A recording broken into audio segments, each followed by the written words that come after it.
Bon, allez, on met les choses dans les cases parce qu'après le bordel, il y a l'ordre, vous l'avez entendu. Il y a 4 grands types d'innovation du coup. En bas, vous avez un modèle qui est robuste, vous le déployez.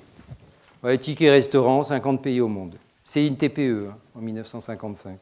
C'est une filiale d'Accor, du groupe Accor, et 4-5 mecs qui se disent, ouais, ça cherche, c'est 5 personnes au début. C'est pas un grand groupe. Et c'est pas parce qu'ils sont à l'époque l'équivalent d'Accor qu'ils sont financés. Il ne faut pas croire ça. Ça, c'est dans les échos ou dans les livres qu'on croit que les gros financent. C'est faux, je peux vous dire. C'est exactement l'inverse. Ils sont aussi radins que les autres. Deuxième façon de faire la rupture maintenant. Alors là, on déploie. Là, c'est une rupture. Vous êtes banquier, puis vous dites, tiens, je pourrais faire de la location de flotte de voitures parce qu'il y a du financement derrière. Ce n'est pas le métier de la BNP. La banque est devenue assurance. Ce n'est pas le métier d'un banquier de devenir assureur. Vous voyez, la banque a fait des grandes ruptures dites de métier. Alors là, vous êtes dans une innovation de rupture.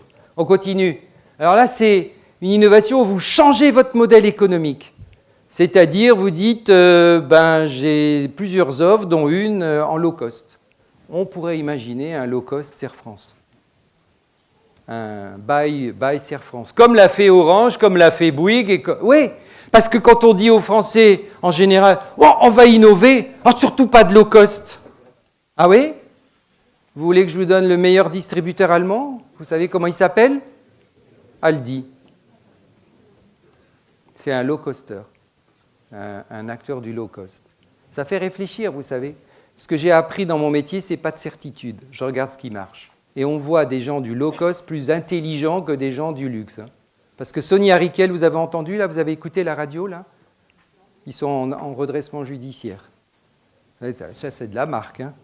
Magnifique. OK, redressement judiciaire. Ça fait froid dans le dos. Vous voyez, la recherche de la valeur ajoutée, tu vois ce que je veux dire? La VA, là, machin. Alors que dans le low cost, tu peux peut-être faire ton volume. Aldi marche très, très bien. Comme Lidl, passe son temps à ouvrir des surfaces. Très intéressant de voir ça. Après, vous avez le droit de ne pas y aller. C'est votre choix. Le consommateur choisit. Pas de jugement moral.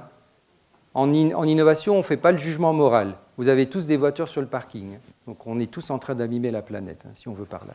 Bon, et enfin, là-haut, des gens qui font des ruptures, qui changent les règles du jeu. Ça, c'est très intéressant. Vous regarderez, je n'ai pas le temps, HABX, c'est quelqu'un qui construit des immeubles à partir du besoin des utilisateurs, c'est-à-dire des gens qui vont y vivre, des propriétaires. Donc, par exemple, vous dites 100 mètres carrés, tu veux l'aménager comment? Moi, je voudrais un salon de 60 mètres carrés et des petites chambres de 9 mètres carrés. Je n'ai pas besoin de plus. Puis, il y en a un autre qui va dire, je voudrais des grandes chambres. Tu arrives, tu as toujours un modèle standard. Le salon, je ne sais pas, 30 mètres carrés, la chambre, 12 mètres, 14 mètres, 15 mètres carrés, et c'est comme ça. Vente sur appartement témoin. Abix, vous regarderez sur Internet, c'est très intéressant que vous allez faire votre hackathon, parce qu'il faut aller s'inspirer. Ils disent, recueillons les besoins des gens qui sont prêts à acheter, on fait le recueil, ensuite on va voir un architecte, on dit, design-moi les meubles, et après on va voir, est-ce que c'est, un promoteur, celui qui va le construire. Et changement de principe à l'envers, en partant du besoin client. Est-ce que c'est la boîte qui fera 100 millions dans 20 ans? J'en sais rien. Au début, toutes les innovations étaient petites. Voilà, vous avez compris les 4 cases. Du coup, c'est fastoche maintenant. Il faut se poser la bonne question. Alors, dans votre hackathon, première manière de poser la bonne question. En bas, quelle nouvelle offre on pourrait faire pour qui? Changement de cible. Ce que vous avez fait historiquement, diversification. Pas compliqué. Vous pourriez dire, est-ce qu'on vend aux coachs? Est-ce qu'on fait une offre spéciale pour les coachs? Là, il y a des coachs partout maintenant. Des coachs de tout et partout. Par exemple, marché mondial, mais pas du tout anecdotique. Ensuite, deuxième question en haut, c'est pas pareil, c'est comment faire autrement. On pourrait dire, et s'il y avait une intelligence artificielle qui faisait une partie de notre métier? Vous voyez, vous allez dire, c'est bien, mais j'y connais rien. On ne vous a pas demandé de savoir fabriquer le moteur de votre voiture, au passage. On vous a demandé de savoir l'utiliser. Ne vous faites jamais la confusion entre ce que vous savez faire et ce que vous savez utiliser. Sinon, on n'aurait pas beaucoup innové dans l'humanité. Troisième question, comment on se réinvente? Ah, j'aime beaucoup ça. Ça, Philippe, ça, c'est puissant. Allez, on est juin 2019. Si on réinventait Hervé Air France aujourd'hui, et comment c'est qu'on y ferait quoi? Ça te laisse pantois, ça. À vous, Tu veux aller boire un café, je le sens. Ouais. Alors ça, c'est une question. Vous voyez, on travaille avec les Galeries Lafayette il y a quelques années. On a dit, ils ont le magasin sur le dos. Tu as des 5000 m² sur le dos, vas-y, il faut faire rentrer les clients. Sinon, un problème. Question là-dessus. Et si on réinventait les galeries? Réaction des gens, des vendeurs. Bon, enfin, les murs, on les a. Ouais, et qu'est-ce qu'on ferait à l'intérieur, sachant que la structure, on ne peut pas la changer? Ils se sont mis en mouvement et ils ont trouvé des idées d'animation de leurs ventes, des samedis, etc., etc. Du coup, les Galeries Lafayette, mondialement, c'est la première, c'est une boîte à touristes sur le marché parisien, mais en France, ils en ont 60, le printemps, on a 18, 3 fois moins. C'est juste pour montrer qu'il y en a qui... Vous voyez, ils ont cherché sur un truc très audacieux. Et si on réinventait les Galeries Lafayette aujourd'hui, on ferait comment? Vous voyez, il s'agit d'aller stimuler votre imagination, qui fait la sieste. Elle fait la sieste, l'imagination. Tu l'as dit, on a peur, on a horreur du changement. On préfère faire dodo, répéter. Je le sais, moi aussi. Mais alors, pour aller sortir du dodo, il faut poser de la question hard, quoi. Sinon, il ne va rien se passer. Rien. Vous allez sortir vendredi à 15h30 avec les mêmes idées qu'en entrant. Et enfin, comment changer les règles du jeu? C'est-à-dire, je suis dans le marché, comment je change les règles du jeu? Par exemple, est-ce que vous vendez parfois du prix de journée? Oui, vous arrêtez le prix de journée. Voilà. Et vous cherchez un autre modèle économique que le prix de journée. On est dans un marché, que je suis dedans, paraît-il très intelligent, des belles compétences, des gens bien sous tout rapport. On a inventé le truc le plus stupide qui est le prix de journée. Ah ouais? Et quand tu as fait 100 missions, 500 missions ou 1000 missions, c'est toujours le même prix de journée. Et on se hausse un petit peu en essayant, tu ne valorises pas en réalité. C'est faux, tu ne valorises pas. Donc ceux qui ont changé le prix de journée, c'est Aiming. Je l'ai donné tout à l'heure. En 1987, ils ont dit le diagnostic pour trouver les sources de financement européens, ce sera gratuit, même s'il me faut 7 jours. Je fais ton analyse de compte d'exploitation et d'ailleurs, je te dis, tu peux gagner 100 000 euros parce que moi, je connais toute la réglementation européenne, régionale, départementale, locale et je connais les aides. Et donc, je te fais gagner 100 000 euros et là-dessus, je me prends 20%. En conclusion, tu achètes 20 000 euros, un truc qui te fait 100 000 euros, delta égale 80 000. Versus, tu dis, va falloir 7 jours pour faire le diagnostic. 7 jours fois 600 euros, et tu fais payer 4 200 euros au client pour voir. Et il y a plein de clients qui disent, non, moi je ne paye pas, c'est trop cher. Et donc, on te négocie le prix de journée. Ce qu'on appelle changer les règles du jeu, c'est s'affranchir de la façon dont votre industrie fonctionne, quoi. Bon, alors, enfin, innover par rapport aux clients. Est-ce qu'on sert la demande, l'attente ou le besoin client? Répondez. Les trois. Mais ce n'est pas le même type d'innovation. Regardez cette photo. Vous devez innover là. Vous faites quoi? Vous cherchez où? Parce que je vous rappelle que là, il y a un acheteur de la mairie de Beauvais qui, chaque année, paye qui? Le jardinier pour rétablir les pelouses. Il achète des graines de gazon, machin, des outils pour labourer. Ça lui coûte bonbon, Et il a peut-être 20% de remise à niveau chaque année, quoi. Vous voyez le truc? Pas simple. Donc, qui est-ce qui devrait se frotter les mains? Le jardinier, parce qu'il veut dire, super, j'ai du boulot. Qui est-ce qui pourrait se frotter les mains encore en disant, là, il y a une zone d'innovation? Trouvez-le.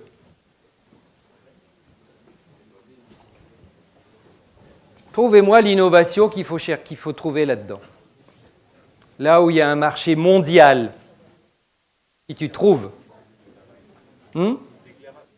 L'éclairage, ouais, ça va coûter cher, mais c'est pas grave, on cherche.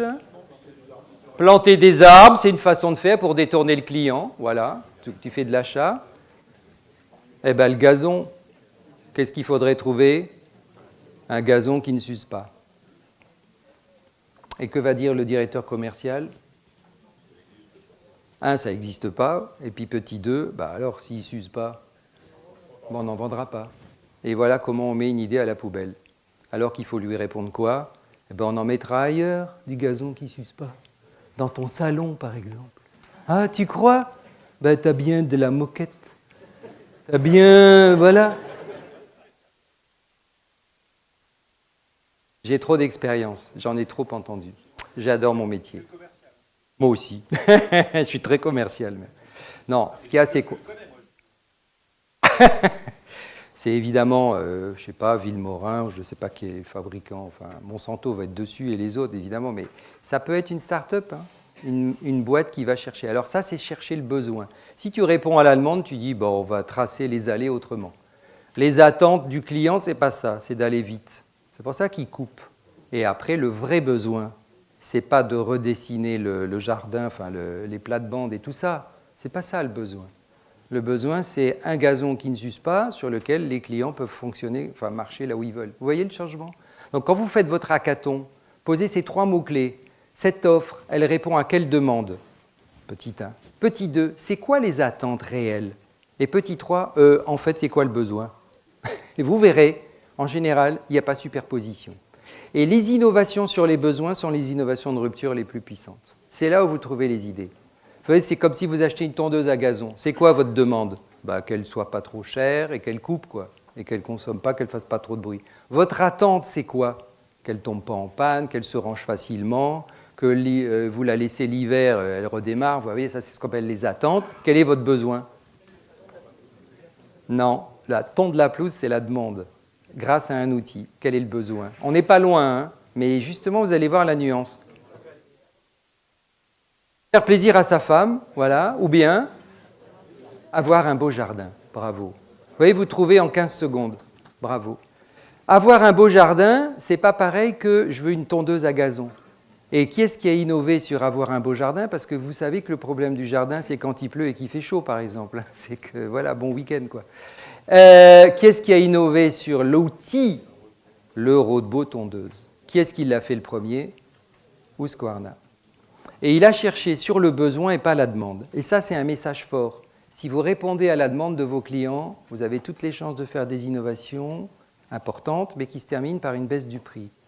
Si vous répondez aux besoins, ce n'est pas que vous ne répondez pas à la demande, mais vous allez mieux comprendre qu'est-ce qui est le vrai besoin de ce client que vous adressez.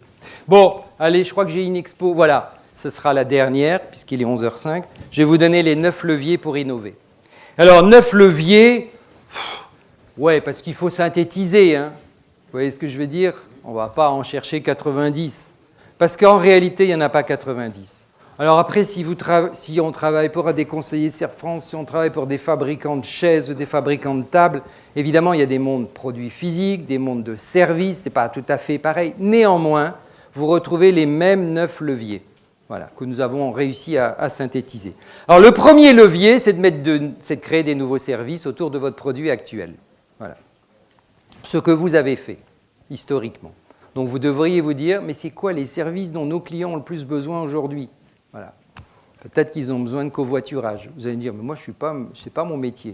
Vous voyez, c'est pas, si vous répondez ça, vous n'entrez pas dans le désordre de l'innovation. Parce que je n'ai jamais dit que vous deviez covoiturer. Ou j'ai jamais dit que vous deviez remplacer Blablacar. Mais peut-être que vous passez un coup de fil à Blablacar et que vous avez un nouveau partenaire. Vous voyez, c'est comme ça qu'on peut penser, quoi. Sinon, vous resterez dans la boîte. Hein. Vous resterez le hamster dans la roue. Donc, c'est un fabricant de chaudières que vous connaissez, qui s'appelle ELM Leblanc, qui a inventé quoi? La maintenance de la chaudière. C'est-à-dire que si vous voulez avoir un remboursement par votre assureur en cas d'incendie, il vaut mieux que votre chaudière ait été révisée.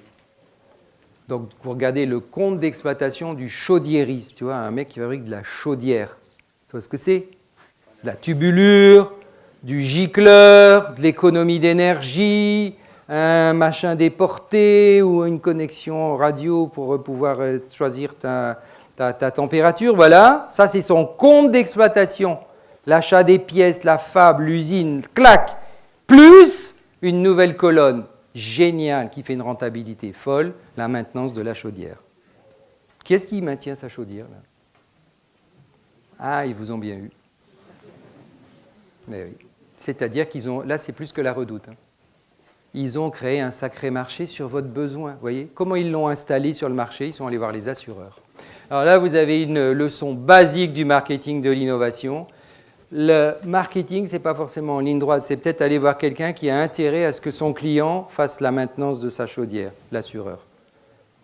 Eh oui, parce que si la chaudière est mieux maintenue, il y a peut-être moins de risque d'incendie. Vous voyez comment ça marche? Monde hyper concret, hein? Hyper pragmatico-pratique, hein, là. Ce n'est pas de la philo. Hein? C'est comment tu fais. Parce que si tu fais de la maintenance Pendant 10 ans, c'est 150 € par an ou 90, ça dépend du contrat que tu prends. Tu te prends 2 chaudières en 10 ans. Une à l'achat et une au bout de la 10e année. Fais tes comptes, hein, à peu près. J'ai fait les comptes en moyennant. Eh, c'est bien vu. Hein. Bien. Deuxièmement, mettre des technologies où il n'y en a pas. Alors, je suis assez fasciné par Doctolib. Franchement, on ne l'aurait pas forcément trouvé, mais ça, c'est une vraie rupture. Ce que je vais vous dire dans mes messages et mes exemples que j'essaie de rendre un peu rigolos, entre guillemets, mais qui sont des business réels, vous avez compris, c'est qu'il ne faut pas chercher forcément à aller sur la Lune quoi, pour innover. C'est que le besoin de... Il faudrait que j'aille chez un dermato lundi parce que je pars en vacances jeudi. Vous voyez, là, tu as intérêt à avoir un bon téléphone. Sinon, tu appelles 10 dermatos, 15, 20, et puis il n'y a personne qui est dispo. Sur Internet, tu le sais tout de suite. Vous voyez, le besoin client, c'est quoi? Ce n'est pas d'avoir un dermato, c'est de trouver un dermato disponible. Vous voyez ce petit changement de côté? Au niveau de l'industrie, ça a tué les call centers. Ça a tué le métier de la fille qui répondait. Alors, il y en a encore, hein. Je n'ai pas dit que c'est tué complètement. Ensuite, ils font des services sur les médecins. Par exemple, un médecin, ça veut partir en vacances. Hein. Ils ont le droit, vous êtes d'accord? Bon, très bien. Comment ils font? Ils ferment le cabinet. Alors, il faut trouver qui? Un remplaçant. C'est la guerre. Vous savez combien il y a de médecins généralistes en France? Vous avez une idée? 55 000. Il faut 55 000 remplaçants au mois de juillet ou au mois d'août. Il faut les trouver. Hein.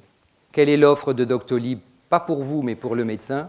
Je vais vous trouver des remplaçants. Et il a créé une plateforme avec les étudiants de médecine, ou bien des médecins qui acceptent d'être itinérants, parce que tu matches tout de suite et tu te trouves tout de suite. Vous voyez ce qu'on appelle sortir du cadre, là, sur un besoin, mais alors concret. Hein. Au mois d'août, je ne peux pas partir 3 semaines, je ne trouverai personne. Eh ouais, vous voyez, il faut assurer l'exploitation, hein, comme on dit. Bien. Donc, 3, vous travaillez sur le process. Donc, ici, vous travaillez sur le produit. Puis là, au milieu, vous voyez, vous oubliez le produit, vous ajoutez juste une nouvelle technologie dans votre métier. Ici, vous mettez juste un process différent. Alors, l'exemple que je choisis, il y en a pas mal, mais j'aime bien celui-là de Dell parce que l'univers de Dell, c'est un univers compliqué. Face à eux, à l'époque, il y avait IBM qui avait des produits tout faits, achetables par des revendeurs ou bien dans des surfaces dédiées. Et là, qu'est-ce qu'ils ont fait, les équipes de Dell? Ils ont dit au client quoi? Mets-toi devant ton écran et compose ton ordinateur. Bien joué. Vous savez quoi? La réalité, c'est qu'en général, quand vous faites ça, vous suréquipez votre ordinateur. Moyenne, 15% de plus. Vous achetez une carte vidéo un peu plus forte pour les enfants, une carte son un peu plus forte pour vous, et puis voilà, quoi. Et puis le ventilateur, comme maintenant, là j'en aurais besoin, un peu plus fort. Vous voyez? Vous suréquipez. Le même qui va chez Surcouf, qui est mort, à Paris ou dans le machin, il dit « Oh, c'est un peu cher, quoi ». Il va négocier le prix comme une bête. Tu le mets devant un ordinateur et tu dis « Vas-y, compose-le ». Voilà, tu as des modèles de base et puis fais tes options, il suréquipe. Quel est le changement? C'est toujours le même consommateur, sur le même client. Simplement, tu as changé les clés, tu lui as donné les clés. Donnez les clés à vos clients, vous allez voir. Il va se passer des choses. Donnez les clés au sens de faites-leur choisir des options. Mettre une marque dans votre univers. Je suis assez intéressé parce que souvent, quand on fait des analyses de stratégie, il y a une grille qui sort sans arrêt, c'est la grille du BCG. Alors, la grille des produits, les vaches à lait, les produits stars, etc., ils ont créé ça dans les années 60 et ils sont devenus célèbres grâce à ça. Très souvent, les conseillers ou des gens comme vous, des études, ils disent oh, on a des méthodologies. Et puis il y en a un qui a dit, moi je vais faire une méthodologie gratuite et mondiale que je donne à tout le monde. Donc tout le monde utilise la matrice force-faiblesse, menace, opportunité, machin truc. Et tout le monde, dès que tu fais un peu de stratégie et que tu sais poser dans un cadran des trucs, tu utilises la grille gratuite que aujourd'hui tu trouves sur Google. Et c'est comme ça qu'on devient une marque. C'est-à-dire que très souvent la marque, c'est donner un truc gratuit utilisable par tout le monde. Et du coup, tu as le téléphone qui sonne, hein, bien sûr. Je continue, les RH. Ah oui, trouver les compétences.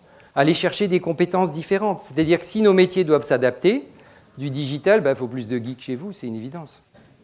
Parce qu'on a le droit d'être ce qu'on n'est pas. Hein. Moi, je ne suis pas geek, mais j'en ai besoin. Donc, trouver les RH nouvelles, c'est une façon aussi d'aller chercher de l'innovation.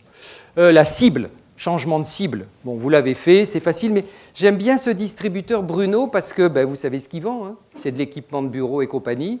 Mais il le fait pour votre cible, les artisans, les TPE, les petites entreprises. Il ne va jamais sur les grands comptes. Vous savez pourquoi? Si vous allez sur un très grand compte, une très grosse boîte, qui est votre interlocuteur? L'acheteur. Dans une TPE, il n'y a pas d'acheteur. C'est le patron ou la secrétaire ou quelqu'un, voilà, et c'est pas pareil. Et là, c'est des achats de, je sais pas, 2 000, 3 000 euros à l'année. On ne sait même pas trop les chiffrer en général. Vous connaissez vos achats? Ah, c'est bien, mais en général, vous les connaissez? Les achats d'équipements de bureau? En général, j'ai un gros silence. C'est la cible de Bruno. Vous voyez, il a extrêmement ciblé son marketing. Bon, voilà. Après, la distribution, c'est-à-dire où est-ce que vous allez distribuer vos nouvelles offres. Dans votre hackathon, je vous demande juste de dire, mais où est-ce qu'on va distribuer la nouvelle idée qu'on vient d'avoir? Est-ce qu'on va la distribuer comme d'habitude, c'est-à-dire par le même réseau de distribution, nous, quoi? Ou bien et si on la distribue autrement? Uniquement en digital, dans des boutiques, avec l'aide d'un banquier ou avec chez un partenaire. Vous voyez, regardez ce que fait Amazon, il vend ses concurrents, il les distribue. Vous voyez, il a changé le regard sur le sujet. On continue la stratégie avec qui vous pourriez vous associer pour vendre votre nouvelle idée. Vous allez avoir des idées, vous allez en créer. Spontanément, vous allez penser à vous pour le faire. Et vous, et vous, et vous, ce qui est normal. Vous pourriez dire, et si on faisait ça avec le Crédit Agricole, j'invente. Et si on faisait ça avec Isagri, et si, je ne sais pas, oui, avec qui d'autre, comme, et ça m'a beaucoup interpellé, peut-être vous en avez dans vos poches, certains ont peut-être des Huawei, et les modèles pas trop anciens, mais ça fait déjà comme 2-3 ans, je pense.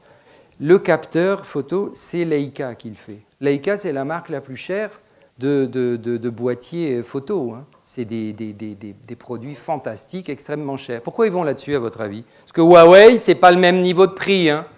Pourquoi Leica s'associe avec une marque qui n'est pas du tout le même niveau? Pourquoi? Parce que c'est l'avenir et que vous n'achetez plus beaucoup d'appareils photo. Et que nos enfants, ça c'est sûr, ils n'en achètent pas. Peut-être qu'un jour, ils diront « Ah, je voudrais… » Ça, c'est possible, mais votre marché, il a fondu comme la neige au soleil, hein, ou comme le beurre aujourd'hui. Vous voyez, et donc, l'intérêt de Leica, c'est quoi? C'est d'aller apprendre avec un autre. Donc, j'aimerais que dans vos recherches d'idées, systématiquement, vous disiez ce serait Serre France plus qui. Faites l'exercice et une fois sur 10 ou une fois sur 20, vous direz « Ah, là, on pourrait le faire avec quelqu'un d'autre. » Je n'ai pas dit qu'il faut le faire systématiquement avec quelqu'un d'autre, mais vous voyez, c'est une manière de ne pas toujours penser on est Serre France Picardie et ce sera Serre France Picardie, quoi. Et enfin, modèle économique, on terminera là-dessus. C'est le meilleur exemple que je connaisse. Franchement, je suis très content parce que c'est Michelin.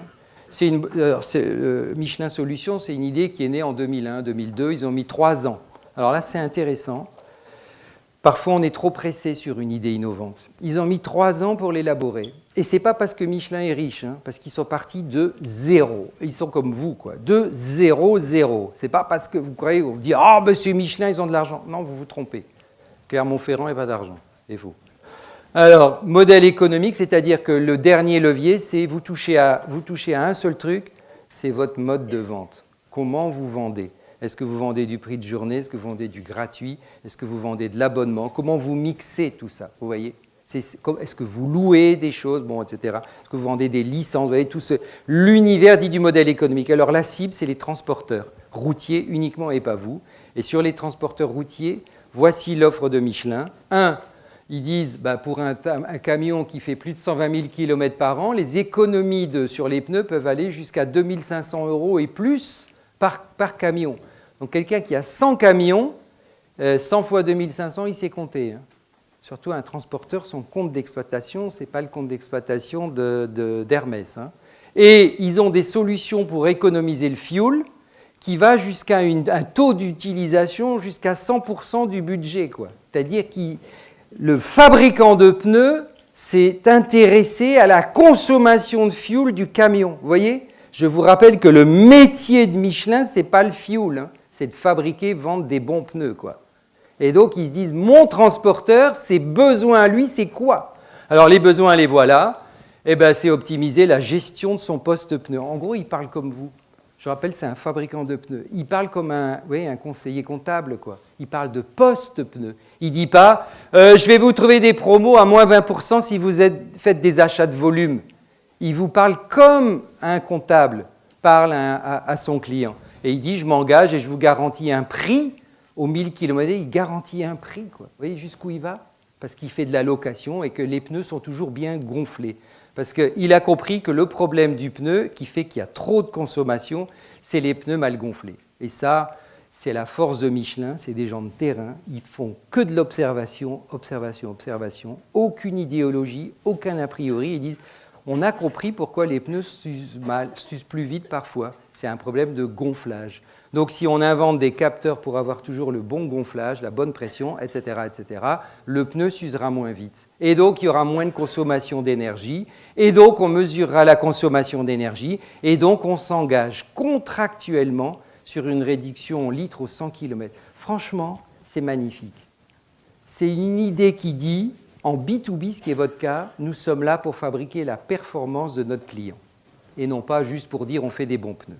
La troisième, regardez, vous avez des semi-remorques parfois, et là, les semi-remorques, ils tombent en panne, parfois plus. Donc, il dit, on s'engage contractuellement à réduire vos dépannages. Le métier de Michelin, c'est de passer des partenariats avec des réparateurs. Je vous rappelle qu'ils vendent du pneu. Vous voyez cette diversification, c'est ça la rupture. Et puis, il annonce la suite. Ils font My Training, My Road, ça c'est sur leur site web. Vous voyez. Ils sont en train de faire de la gestion de flotte, en train de faire de la gestion de tournée, ce qui n'est pas du tout son métier de départ. Mais il apprend en entrant dans le besoin de ses clients.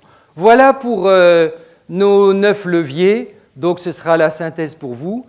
En B2B, puisque c'est votre métier, vous contribuez à la performance de vos clients.